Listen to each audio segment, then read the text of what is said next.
বাংলাদেশকে আবার ভিক্ষুকের জাতি করে দেওয়া, এটাই বোধহয় এদের পিছনে ষড়যন্ত্র। তো আমার কি এটাই অপরাধ যে আমি মানুষের জীবন মান উন্নত করার জন্য কাজ করেছি, আর সেই জায়গাগুলিকে হামলা করতে হবে?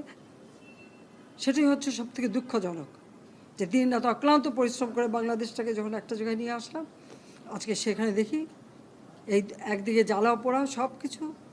ঠিক যে প্রতিষ্ঠানগুলি মানুষের সেবা দেয়, আজকে মেট্রো রেলে চড়ে মানুষ কত অল্প সময়ের মধ্যে সময় বাঁচিয়ে কর্মস্থলে পৌঁছাতে পারতো, আবার ফিরতে পারতো।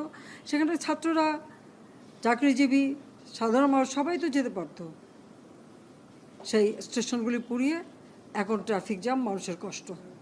আমি তো কষ্ট লাঘব করেছি, কিন্তু যারা এইভাবে আগুন দিয়ে পুড়িয়ে মানুষের সে কষ্টে আবার ফেলে দিল, তাদের বিচার দেশের মানুষকেই করতে হবে।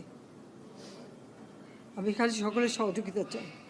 আর এইভাবে মায়ের কোল খালি হোক এটা আমি চাই না, কারণ আমি তো বাবা মা সব হারিয়েছি। আমি তো জানি হারাবার ব্যথা কত কষ্ট, কিন্তু সেই কষ্ট বুকে নিয়ে তো ফিরে আসতে এদেশের মানুষের জন্য।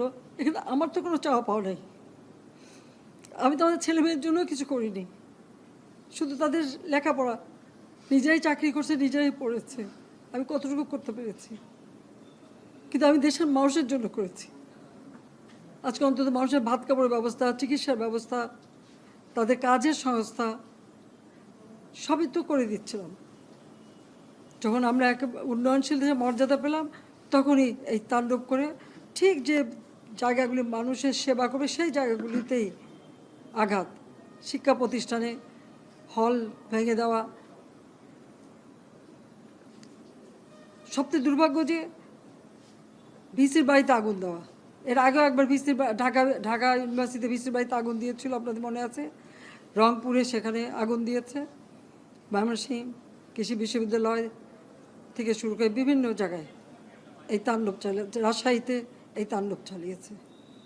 বিশ্ববিদ্যালয়গুলিতে সেশন জট ছিল। আমি সরকার আসার পর থেকে কোনো সেশন জট নাই। লেখাপড়ার মান উন্নত করা, যাতে এখান থেকে পড়ে আবার বিদেশেও পড়তে হবে, সেই ব্যবস্থাও করে দিয়েছি। কিন্তু তারপরেও কোটা সংস্কার আন্দোলন, কোটা তো আমি বাতিলই করে দিয়েছি। আমি আহ্বান করেছিলাম যে একটু ধৈর্য ধরো, হাইকোর্টে শুনানি হবে, হাইকোর্ট যে রায় দেয়। না, তারপরেও এই আন্দোলন হবে। আজকে এই যে এতগুলি মানুষের জীবনের ক্ষতি হলো, এতগুলি পরিবার ক্ষতি হলো, এর দায় দায়িত্ব কাদের? আমি দেশবাসীর কাছে সেই আহ্বান জানাবো যে এই ধরনের ধ্বংসযজ্ঞের জন্য এই দেশকে নিয়ে আর কেউ চালাতে না পারে। আমি সকলের সাহায্য চাই। আর আমি চাই না এভাবে মায়ের কোল খালি হোক আর এভাবে মানুষ অসহায় হয়ে পড়ুক। তা আমার কি এটাই অপরাধ যে আমি মানুষের জীবন মান উন্নত করার জন্য কাজ করেছি, আর সেই জায়গাগুলিকে হামলা করতে হবে? কোভিড-19-এর সময় যেখানে আমরা সব থেকে ভালোভাবে মানুষের চিকিৎসা দিতে পেরেছি, সেই কোভিড হাসপাতাল সেখানেও আগুন দিয়েছে। এটা কী ধরনের খেলা? যাক, আমি আর কিছু বলতে পারি না। আমি যে এগুলি